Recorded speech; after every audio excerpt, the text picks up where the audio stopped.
Good afternoon, everyone. Thank you for joining us for our webinar this afternoon on dealing with creditors. We appreciate you taking the time this afternoon and are happy to answer any questions that you may have. As you'll see in the chat box, if you could please put yourself on mute, take your video off, and then put any questions into the chat box that you may have or comments that you would like to share.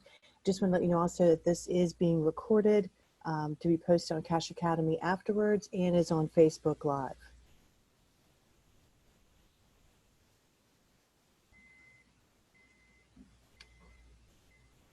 So my name is Sue Rogan. I'm the Director of Strategic Partnerships with the Cash Campaign of Maryland. In case you don't know about us, CASH stands for Creating Asset Savings and Hope. We work to promote the economic advancement for low to moderate income individuals and families in Baltimore and across Maryland. We do this by providing programs and services that help to build the financial well-being of the individuals. And we work with partners, many of which I see who are on this webinar right now. And one of our partners who is co-sponsoring this particular webinar is the Annapolis Anne Arundel Financial Education Coalition, which is a local coalition comprised of nonprofits, financial institutions, government agencies, and some really dedicated volunteers in the area who are working to promote financial education classes in the Annapolis and Anne Arundel County area. We really appreciate their sponsorship and working with us, as well as any other partners that we work with across the state. So we're going to start today with just a quick quiz. So if you can put into the chat box your answers to the true or false questions listed here. One is the average household, they have 3.5 credit or debit cards and around $16,000 in debt? So true or false?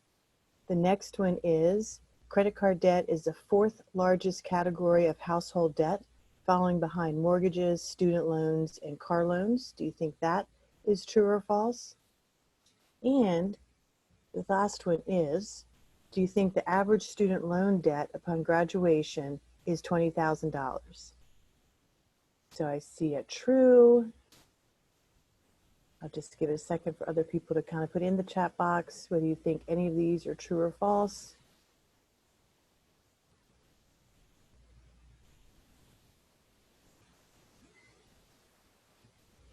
All right, true for all of them. Thank you very much for participating. So going on to the answers, the first one is true, that the average household has 3.5 credit or debit cards and about $16,000 in debt. The second one, however, is false, because credit card debt has actually moved up behind mortgages being the first area of debt that consumers are holding, followed by student loans. It's then followed by credit card debt, and then car loans follow after that.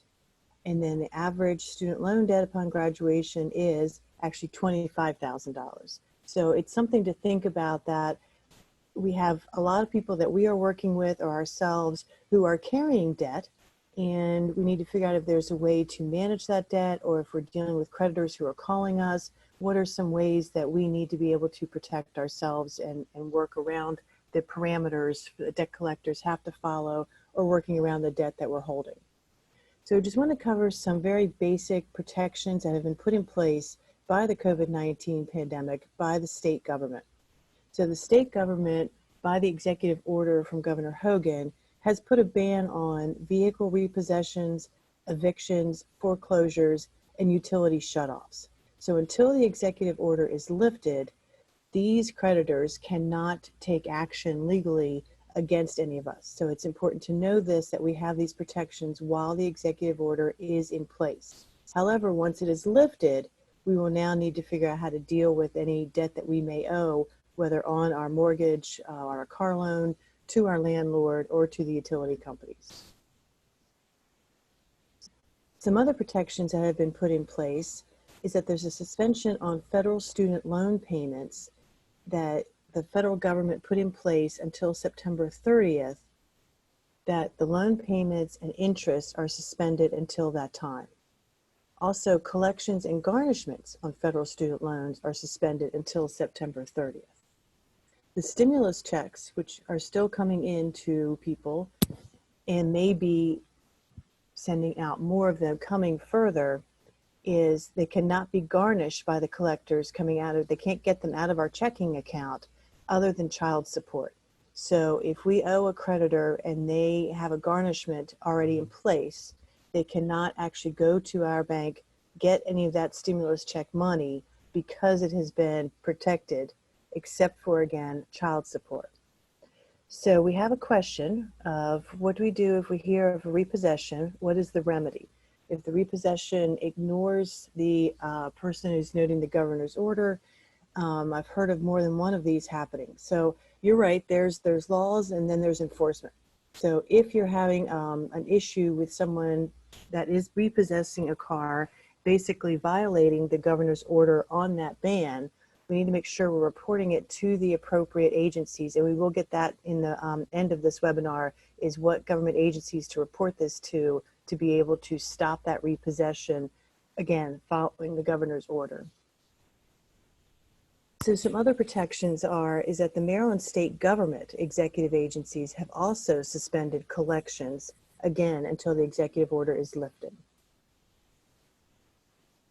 So there's an organization that I want to make sure we let you know about. It's called the Student Borrower Protection Center, and they have found that the federal orders that were put into place to protect people for the student loan payments that were suspended. So the federal government suspended the student loan payments again until September 30th.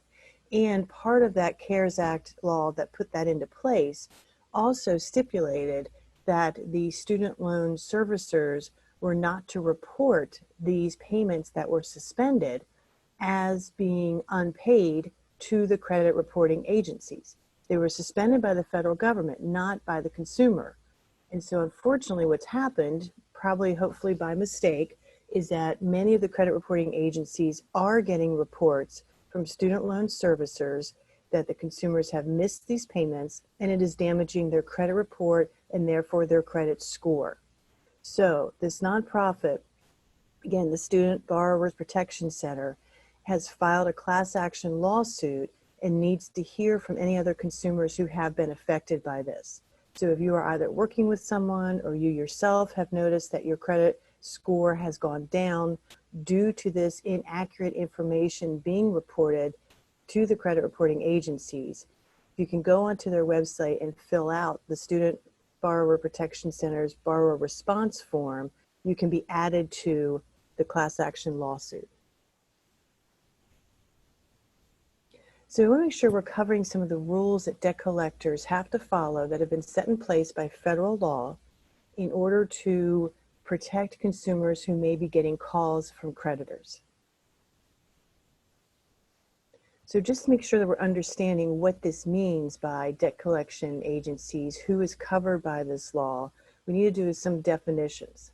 So the debt that is owned by the original creditor is actually not covered under federal law, but a company who is in the business of collecting debt is covered by the federal law and must comply by the terms of that law.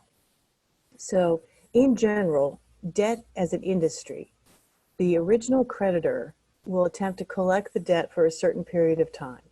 And at some point, that original creditor may give up and say, I'm no longer able to work on collecting this. They either can assign it to a collection agency, which means they still own the original debt, but they have assigned it to a collection agency, which then gets a percentage of the debt that they collect as their fee. Or the debt gets sold by the original creditor to a collection agency or a debt buying company. So there was a study done by the Federal Trade Commission several years ago that actually looked at how much money the debt buying companies pay to buy debt. So can you put in the chat box how much money per $1 of debt that debt buying companies buy? How much do you think they pay? So how much money per $1? 30 cents. Thank you. Just give it a minute for any other. 70 cents. Thank you.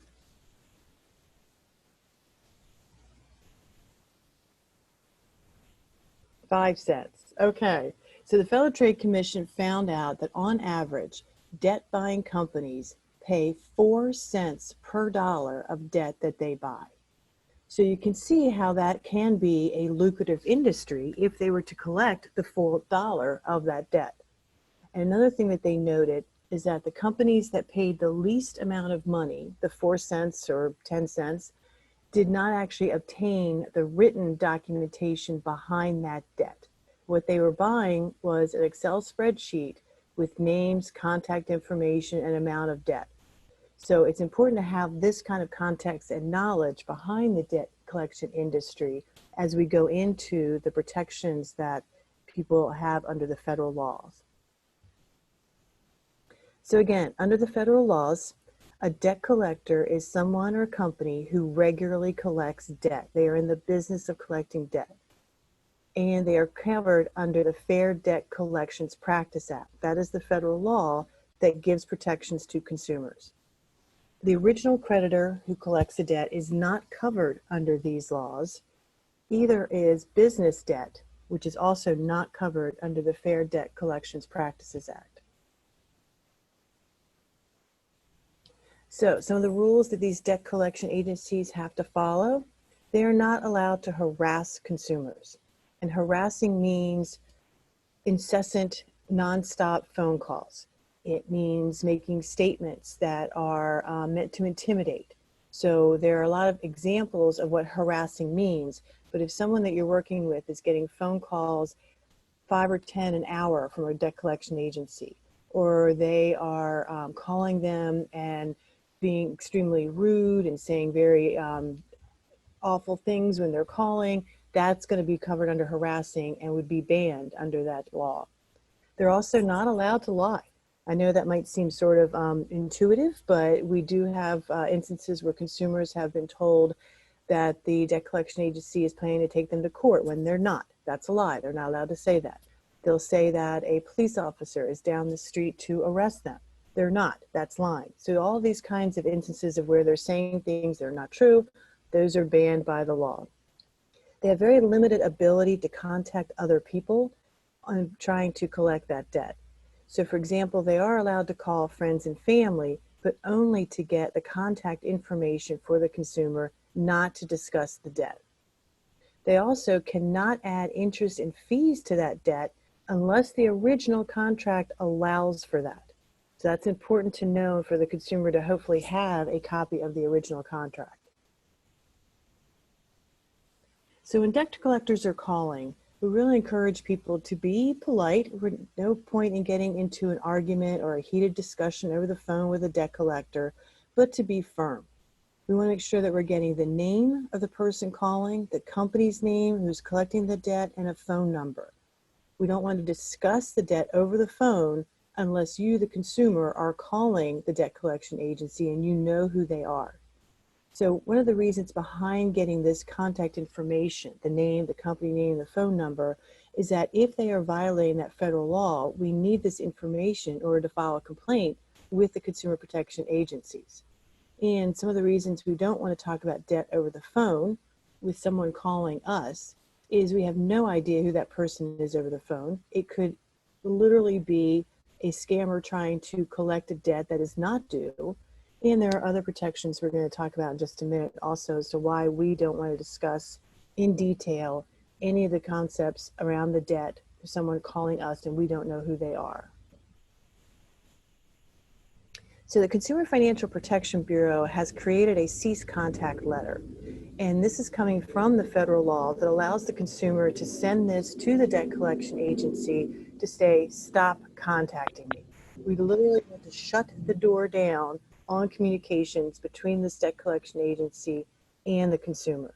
So there's a sample letter on the CFPB's website that we're saying to put out there. We want to make a copy of it and keep that on our records. So if they continue to contact, we will have that documentation. But we're putting in the letter some of the information about you've contacted me, I don't want you to contact me anymore. And sometimes think about sending this letter by certified mail or some other method, email, that we can actually track that it was sent to the debt collection agency. So again, if they continue to contact, they are now violating the federal law because this letter has been sent. So This concept here about not reaffirming the debt is one of the other instances that we need to address about why we're not talking about the debt over the phone to someone calling us. And we are not giving legal advice, but we are just letting people know that if someone says to a debt collection agency, I know I owe this money, I can't pay it right now, but I'll get to you when I can. If they use language like that, they're basically reaffirming the debt, which means they're acknowledging that they owe it and that they are responsible for it.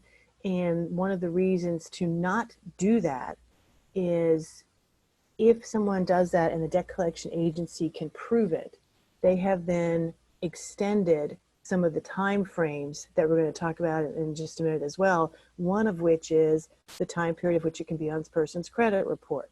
Another one could be the time that the debt collection company would have to take the consumer to court to sue them for this debt. So this is one of the biggest pieces of why when a debt collection agency is calling a consumer, we want to be very sure not to have a discussion around the facts or myths about this debt over the phone. We want to be, again, very firm. We get the information we need in case we need to file a complaint, and then we say we are not discussing this debt over the phone. So another one is to not let the communications, the harassing phone calls, the statements that the creditor may be saying to the consumer, sort of get to a place for the consumer to then move the creditor to an urgent list, unless, however, there is a pending lawsuit. So several people that we've talked to, the phone calls have put a lot of pressure on the person and are very disturbing and very emotional. And so that makes them think, well, maybe I should just get into a payment plan with this creditor. I'll just go ahead and do it right now over the phone. These are steps we don't want that urgency to take place for that consumer. We want them to protect their rights. We want them to address this debt in an appropriate way that is good for them. However, if there is a pending lawsuit and the consumer has gotten papers that they need to address, that does need to move things up on the urgent list. And perhaps they need to look at contacting legal aid or another pro bono legal agency that can help them. So if there's a pending lawsuit, that certainly moves it up on the list of urgency, but not just the multiple phone calls or letters or language that is being used by the debt collection agency. We need to be very careful of debt collection scams. There are a lot of companies who call people who make them feel that they owe this debt and that they're going to have a lot of trouble with their credit score or other legal action unless they pay over the phone right now. Again, that is not the way to handle any debt that is legitimately owed by us. There are steps that we need to take and not handling things in an urgent and very haphazard fashion. And lastly, if debt collection agencies are violating the federal laws, we need to complain. The Federal Trade Commission and the Consumer Financial Protection Bureau, along with state agencies that we'll cover in a minute, they take action against these companies because those rules are in place for a reason to protect the consumers from the harassing or the false statements. So if the debt collection agency is doing that, we need to complain to the agencies that can make them stop. So some of the places to make these complaints are the Federal Trade Commission. They actually have a complaint assistant website for debt collection companies. Also, the Consumer Financial Protection Bureau has a website, again, where a consumer can file easily online a complaint. They then compile these complaints. They're looking for deceptive trade practices. They're looking for a pattern of consumer violations on the laws. So they compile these complaints to see which companies are getting them on and then take action on them. We also have in Maryland a great Attorney General's office that has a Consumer Protection Division. If you live in Howard County or Montgomery County, you have individual offices of consumer protection that are county-based. And so these are avenues and resources for consumer disputes for multiple areas in consumer purchases, but particularly for debt collection agencies if consumers are having problems with them. There's also the Maryland Department of Labor, formerly known as DOLLAR, or the Department of Labor and Licensing Regulation. They have a Commission on Financial Regulation, and part of their agency's mission is to regulate collection agencies. They actually have a licensing board within the Financial Regulation Division that is comprised of consumer protection experts, industry members. They license collection agencies. They also handle complaints against them. So we have a lot of resources and areas in which to take our complaints if debt collection agencies are violating the laws. Another step we need to make sure we're really emphasizing is verifying debt before it ever gets into a state of being repaid. The reason behind this goes back to our 4 cents on the dollar discussion from the Federal Trade Commission's research. Again, some of those companies do not get the documentation behind the debt. There are a lot of errors and mistakes and sometimes fraud in debt collection. So instead of just taking it on the face value when a debt collection agency calls and says the consumer owes $1,000, we need to make sure that we're verifying the exact amount that is actually owed.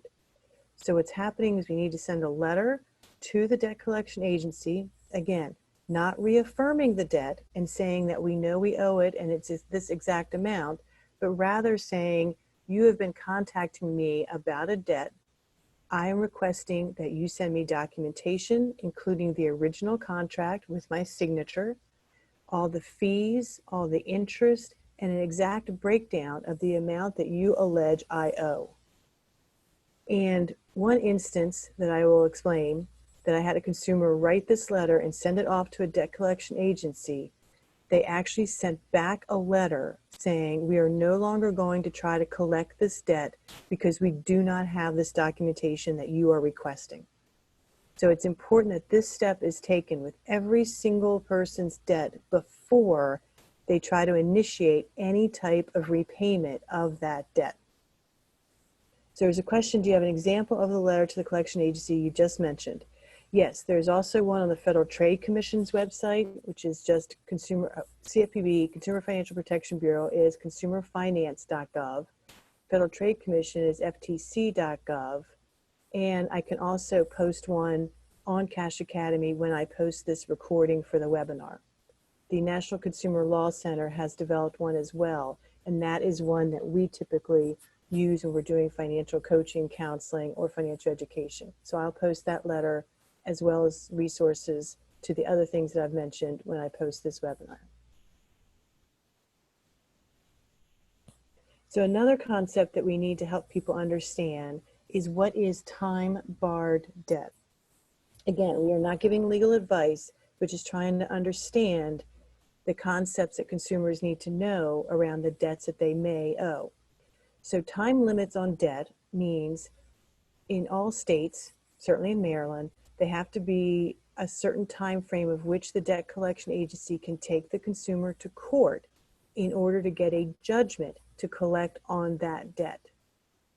So you can see here from the People's Law Library of Maryland that generally speaking, the creditor has around 3 years or 4 years if the debt is owed for the sale of goods from the date of the debt in which to go to court to try and get a judgment to collect on this debt. So time-barred debt means the debt is actually outside of that statute of limitations where the debt collection agency can take the consumer to court. If a debt collection company is calling the consumer and the consumer asks them, is this debt time-barred? Under federal law, the debt collection agency is required to answer that question. This is a key concept that most consumers don't know to ask a debt collection agency. So if they're asking them and the debt collection agency answers honestly that it is outside the statute of limitations, that at least gives the consumer some knowledge that they need to know that this would actually not be taken to court. And we have another question. Will this video be available on a replay that I can rewatch or share with family members? Thank you for the question. Yes, this webinar is being recorded and you will be able to get to it on mdcashacademy.org and you will be able to replay it and share it with others. All right, so just a quick note about debt management plans, and we're going to talk about debt settlement plans in just a minute. So sometimes a lot of people will see, whether it's ads on TV, ads on the street, online ads, about companies that can help people manage their debt. And a lot of people like to look at these because dealing with debt, again, can be stressful, it can be emotional, it can be really disconcerting to try and figure out, how do I address which ones to pay first, how do I contact them, how do I negotiate anything. So they turn to different organizations or companies to help them. But there are two very different, distinct types of plans to address debt that are offered by these agencies or companies. One of them is this debt management plan. And a debt management plan is where the agency contacts the creditors and they create a plan for paying the debt back. Usually they're negotiating to get interest and fees reduced, but the original amount of the debt is being repaid. The agency also takes a holistic look at the consumer's finances and helps them create a budget. And generally speaking, the payment plan runs for about 4 years or 48 payments, of where the consumer pays the debt management company or the financial counseling company, and then that company pays the creditors. So one in particular that we have partnered with is Green Path Financial. There's also CCCS of Maryland and Delaware. So there are different agencies, but we really want people to look for a credible nonprofit organization. There are some fees associated with these plans, usually around $45, but making sure that the consumer has done their research and homework to choose this kind of organization to help them with repaying their debt. But again, the original amount of debt is usually repaid, and it's reported favorably on a credit report because of that exact information, that the original debt is getting repaid. Now, debt settlement companies, however, have had a very unfavorable consumer aspect in the past, so much so that the Federal Trade Commission passed legislation specifically to debt settlement companies. So the companies often advertise that they can get the debt down to pennies on the dollar. Generally speaking, when the consumer calls, they immediately tell them to stop paying their creditors, which of course has a negative impact on the consumer's credit report. And they tell them to save up that money and put it into a savings instead. When they get to a certain amount that this debt settlement company feels is enough, they then give that money to the debt settlement company, who then negotiates with the consumer's creditors for a lump sum.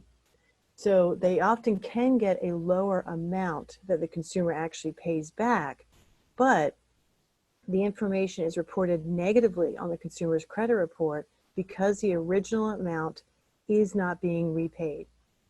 And federal regulation now has made it so that the debt settlement companies cannot charge the consumer a fee before they actually perform services. In the past, they had been able to do so, but they can no longer do that. And it's important to note that sometimes the amount of money that was not repaid of the original debt will end up as taxable income for the consumer. That sometimes is unfavorable when they go to file their taxes and didn't realize they have to report this as income.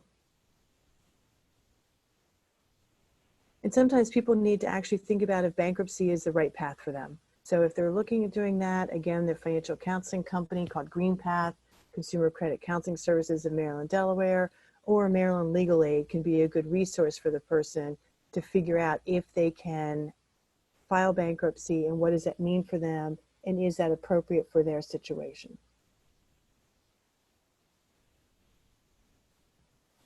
All right, so just in summary, we want to make sure that consumers are being very cautious when a debt collector company is calling them, and that they're just getting the information from them in case they need to file a complaint. Any debt that they need to repay, there are steps that they need to take. We have another webinar that we will address what those steps are in order, again, to protect themselves and to do so in a way that is appropriate. So you have time for one question. When you do a debt management plan, does it always mean you have to stop using your credit card if it is to repay credit card debt? So great question. The debt management plans are always going to be very individual because every consumer's situation is individual as well. Generally speaking, the creditors who are involved in the debt management plan will generally not be willing to have a future relationship with that consumer. So that generally speaking, they will discontinue that credit card until maybe sometime in the future when they feel like they want this customer back. But generally speaking, the credit cards that are going to be involved in the debt management plan are going to be stopped and canceled and not be able to use. Now, at some point, the consumer can then work on how to build up their credit, perhaps with other credit cards, whether secured credit card or other kind of products, but they can definitely rebuild credit. But generally speaking, that particular card will be canceled. All right, here's our last question in our time period here. When a debt is charged off and the consumer pays taxes on that debt, which was then reported as income, does that mean the debt is cleared up and shouldn't be counted as still outstanding for the consumer? So that's a really good question. When you talk about the consumer pays debt, so the consumer's gotten a form from the creditor saying this wasn't paid in full, so you have to pay taxes on it. So that's a longer question I think we have here to be able to answer this. I think generally speaking, it's going to mean that the debt still wasn't paid. The consumer paid taxes on it, but the debt still wasn't paid to the creditor. So it's still for sure going to show up on the credit report and would still technically mean that it's going to be outstanding. It is a very complex question, but thank you very much for asking that. All right, well, again, I just want to thank you so much for spending time today on this webinar. I hope this information was helpful. I hope that you'll be able to take a look at it on Cash Academy, sign up for more webinars, take a look at this one when it's posted. And if you have any questions, feel free to reach out. My email is sue@cashmd.org. And I hope everyone please stay safe, take care of yourself, and have a good rest of your day.